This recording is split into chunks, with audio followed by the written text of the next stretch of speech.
Hello साथियों, मैं जुगल आर्य आप सभी का फ्यूचर विजन कोचिंग क्लासेस में हार्दिक स्वागत करता हूं।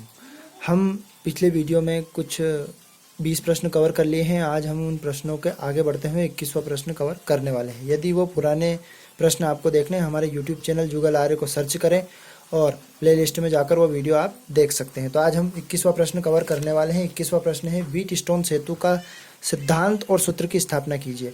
व्हीटस्टोन सेतु का सिद्धांत हम पहले समझेंगे, चित्र सहित इसको समझेंगे, फिर इसके बाद सूत्र की स्थापना करेंगे। यदि ये वीडियो आपको पसंद आए तो ज़्यादा से ज़्यादा लाइक, सब्सक्राइब और शेयर करना ना भूलें। यदि आप हमारे चैनल पर नए हैं तो सब्सक्राइब कर दें ताकि नई अपडेट आपको मिलती रहे। मैं आपको डायग्रामेटिकल इसको समझाता हूँ डायग्राम से, आप सभी इसको ध्यान से समझें। व्हीटस्टोन सेतु के सिद्धांत को समझने के लिए पहले इसका डायग्राम समझते हैं। तो चित्र को हम समझते हैं। इस सिद्धांत में हम पहले इसका एक प्रतिरोध बनाते हैं। 4 प्रतिरोध बनेंगे इसके।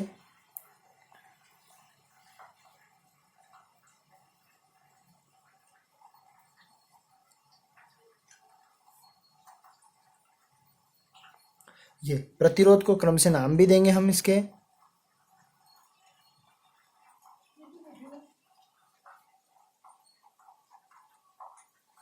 इनको एक सेल से जोड़ा जाएगा।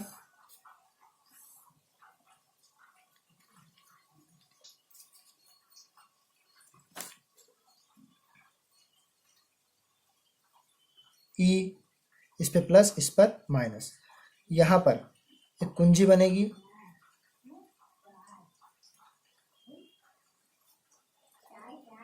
अब सेल ई, प्रतिरोध को नाम देते हैं यहाँ से पी, क्यू, आर, एस। ये क्रमशः 4 प्रतिरोध है। यहाँ से सेल से बहने वाली धारा आई निकलेगी और इसमें से धारा बढ़ जाएगी। तो इसमें से धारा बटेगी तो ये धारा यहाँ पर हो जाएगी I1, ये धारा हो जाएगी इसकी I2। अब जब धारा यहाँ से निकली तो इधर इस साइड भी जाएगी धारा, तो इसको नाम दे देते हैं हम I3। धारा I3 नाम दे दिया इसका।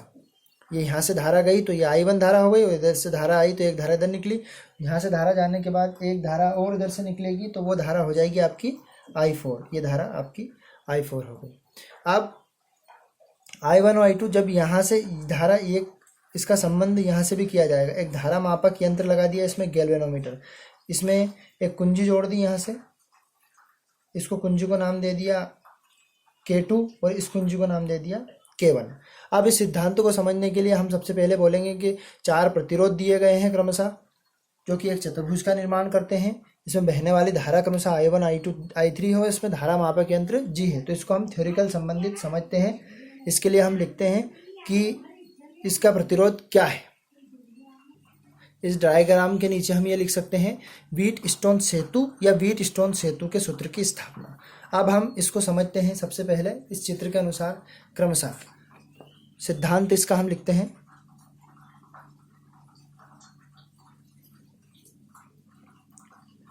दो चित्र के अनुसार मैं एक बार आपको समझा देता हूँ, उसके बाद इसका पूरा नोट कर देता हूँ। यानी कि सेतु संतुलन की अवस्था में किन्हीं भी 2 संलग्न प्रतिरोध, ये वाले सेतु संतुलन की अवस्था में किन्हीं भी 2 संलग्न प्रतिरोध मतलब P और Q, ये किन्हीं भी 2 संलग्न प्रतिरोध का अनुपात, तो P/Q बराबर शेष संलग्न प्रतिरोध R और S, तो R/S के बराबर होता है। तो ये मैं आपको लिख के बता देता हूँ। सेतु संतुलन की स्थिति में किन्हीं भी 2 संलग्न प्रतिरोध का अनुपात शेष संलग्न प्रतिरोध के अनुपात के बराबर होता है। अनुपात के बराबर होता है। ये सेतु संतुलन की स्थिति हो गई। अब इसको डायग्रामेटिकल हमने बनाया है या समझा है, तो उसको हम डायग्रामेटिकल समझते हैं कि किस प्रकार से इसमें चित्र के अनुसार 4 प्रतिरोध है। यहाँ लिखते हैं हम,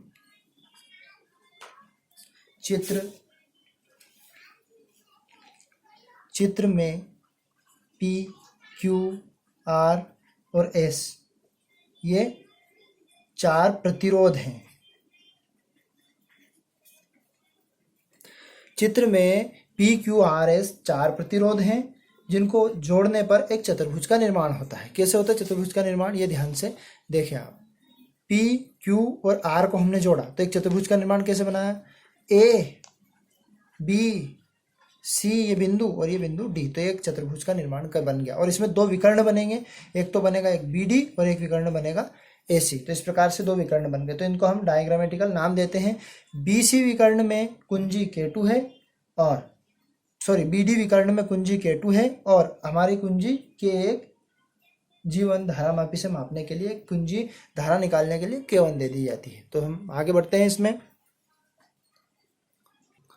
इसमें चतुर्भुज का निर्माण होने के बाद ABCD विकर्ण AC के बीच में सेल E और कुंजी K1 लगा दी जाती है और विकर्ण जो आपका BD है, BD के बीच में एक धारामापी G लगा हुआ है और कुंजी इसमें K2 लगी हुई है। तब हम आगे बढ़ते हैं। इसको लिखने के बाद तब दूसरे विकर्ण BD के बीच में धारामापी, एक बार और रिपीट कर देता हूं, दूसरे विकर्ण BD के बीच में एक धारामापी लगी हुई है जिसमें K कुंजी लगी हुई है। तब इसका सिद्धांत क्या बनता है? मैंने कहा दो संलग्न प्रतिरोधों का अनुपात PQ बटा शेष संलग्न प्रतिरोधों के अनुपात के बराबर होता है। ये किसका सिद्धांत है? यही व्हीटस्टोन सेतु का सिद्धांत है। अब इसके बाद 3 अंक का प्रश्न आने वाला है, तो 3 अंक का ये हमने कवर कर लिया। इसके बाद सूत्र की स्थापना करते हैं कि व्हीटस्टोन सेतु के सूत्र की स्थापना कीजिए। चित्र दोनों के एक जैसे रहेंगे। अब सूत्र की स्थापना हम करते हैं, ध्यान से समझते हैं। सूत्र की स्थापना करने से पहले हम इस चित्र को एक बार और समझते हैं कि सबसे पहले हमारे कितने प्रतिरोध हैं? 4 प्रतिरोध हैं और 4 प्रतिरोध में सबसे पहले K1 कुंजी से यदि हम धारा को प्रवाहित करते हैं तो K2 कुंजी धारामापी की धारा निकलती है K2 कुंजी से और इनमें 4 प्रतिरोध है P, Q और R और इनमें क्रमशः बहने वाली धारा I1, I2, I3 व I4 है। तो इसको मैं थ्योरिकल लिख देता हूँ और गैल्वेनोमीटर से निकलने वाली धारा यहाँ से निकलेगी, वो धारा बन जाएगी IG। धारा का क्रम यही होना चाहिए, इस प्रकार से धारा का क्रम रहेगा क्योंकि यहाँ से धारा आ रही है तो इस हिस्से में भी जाएगी, इस हिस्से में भी जाएगी। तो ये धारा यहाँ से जा रही है तो इस धारा में I1 नाम दे दिया। यहाँ से जाने के बाद संधि B पर धारा मिली और इसको I2 नाम दे दिया। फिर जब धारा यहाँ से गई तो यहाँ से भी निकलेगी इसी समय में, तो ये I3 हो गई और यहाँ से गई तो ये I4 और यहाँ से IG धारा हो गई। तो अब इसको मैं थ्योरिकल लिख देता हूँ आपको, आप इसको देखें। और धारामापी की धारा G हो जाती है। तब हम देखते हैं संधि B पर किरचॉफ के नियम से, ये आपको हम देखते हैं।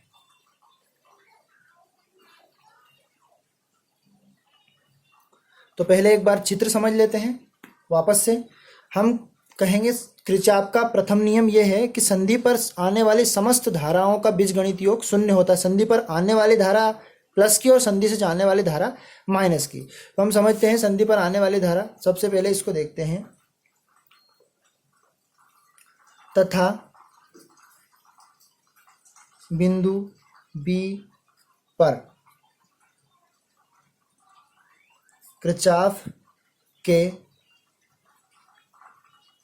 प्रथम नियम से। तो बिंदु B पर किरचॉफ का प्रथम नियम, तो बिंदु B पर किरचॉफ का प्रथम नियम, संधि पर कौन सी धारा आ रही है? यहाँ से देखो I1 धारा आ रही है तो ये प्लस की रहेगी, तो यहाँ पर हमने प्लस की लिख दी I1 धारा। अब यहाँ से जाने के बाद संधि से जाने वाली धारा एक तो I2 है और एक धारा है IG, तो इसको माइनस का कर देंगे, IG माइनस I2 बराबर 0। किरचॉफ का प्रथम नियम हम जानते हैं, अगर वो देखना हो तो पुराने वीडियो में आप देख सकते हैं। अब यदि सेतु संतुलन की स्थिति में रहता है, सेतु संतुलन की स्थिति या अवस्था भी लिख सकते हैं, स्थिति में सेतु संतुलन की स्थिति में IG बराबर 0, मतलब एक सेंटेंस पूरा लिखना है इसमें। सेतु संतुलन की स्थिति में धारामापी से कोई धारा प्रभावित नहीं होती है, तब IG क्या रहेगी? 0। तो 0 हो जाएगी। तो ये I1 माइनस I2 बराबर 0। जब ये I बराबर के इधर आएगा तो ये हो जाएगा आपका प्लस का। इसको इक्वेशन नंबर में फर्स्ट नाम दे देता हूँ। समीकरण नंबर 1 में I1 बराबर I2। अब संधि, हम संधि को देखते हैं। ये संधि है हमारी, संधि B हो गई, यानी कि बिंदु B हो गया। तब संधि D पर आने वाली धारा तो प्लस, तो आने वाली धारा तो I1 है, हम I3 है, ये I3 लिखा हुआ है। आने वाली धारा I3 है और जाने वाली धारा I4 है और इससे संधि पर आने वाली धारा फिर क्या हो जाएगी? IG। तब हम लिखेंगे इसको, तब बिंदु D पर किरचॉफ के प्रथम नियम से। तो बिंदु D पर किरचॉफ का प्रथम नियम क्या कहता है? मैंने अभी बताया आपको कि संधि पर आने वाली धारा एक तो I3 हो गई तो यह प्लस की रहेगी, फिर संधि से फिर ये भी संधि पर आने वाली आई जी धारा है, तो ये भी काय की रहेगी, प्लस की, तो ये आई जी हो जाएगी।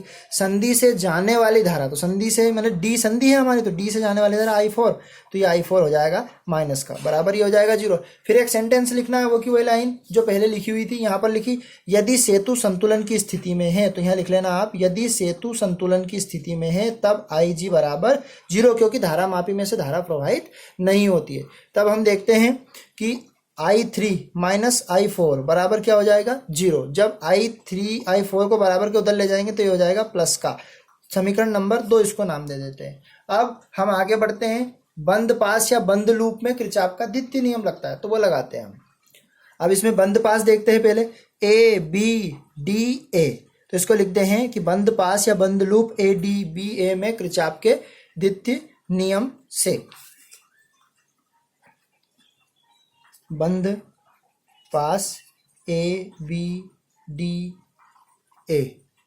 किरचॉफ का द्वितीय नियम क्या कहता है, किरचॉफ का द्वितीय नियम यह कहता है कि संगत धारा और प्रतिरोध का गुणनफल उसके विद्युत वाहक बल के बराबर होता है। संगत धारा इसमें से ABDA में I1P, तो संगत धारा का प्रतिरोध हम लिखेंगे यहाँ पर I1P।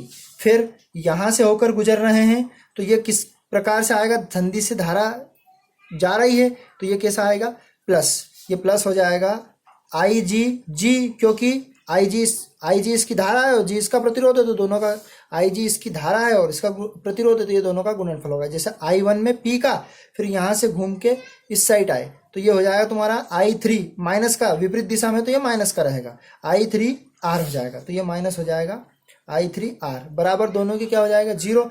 फिर वापस वही सेतु संतुलन की स्थिति में है, जब IG बराबर जीरो, ये लाइन आपको लिखनी है, तो I1P माइनस I3R बराबर जीरो, बराबर के इधर आया, तो ये काय का हो जाएगा, I1P प्लस का हो जाएगा I3R। इसको इक्वेशन नंबर 3 नाम हम दे देते हैं। अब फिर हम बंद पास या लूप देखते हैं, तो दूसरा BDCB में किरचॉफ के द्वितीय नियम, ये बंद पास BCDB में किरचॉफ के द्वितीय नियम से एक बार रिपीट कर देता हूं। तो ये चित्र में हमारा B, तो यहाँ से जाने वाली धारा I2Q, तो ये हो जाएगी I2 इंटू Q, क्योंकि किरचॉफ का द्वितीय नियम होता है कि संगत धारा और संगत प्रतिरोध का गुणनफल I2Q हो जाएगा।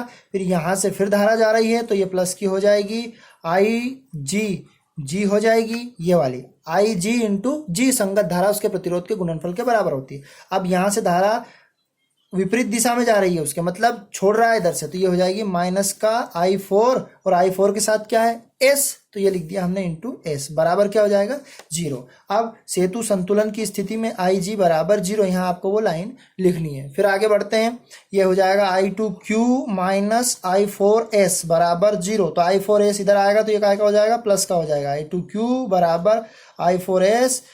ये इक्वेशन नंबर हमने 4 नाम दे दी, 3 समीकरण वहां बना ली। अब समीकरण 3/4 से, तो समीकरण नंबर 3 आपका क्या है, समीकरण नंबर 3 है आपका I1P बटा ये इसका RHS है, तो ये हो जाएगा I2Q बराबर I3R बटा I4S।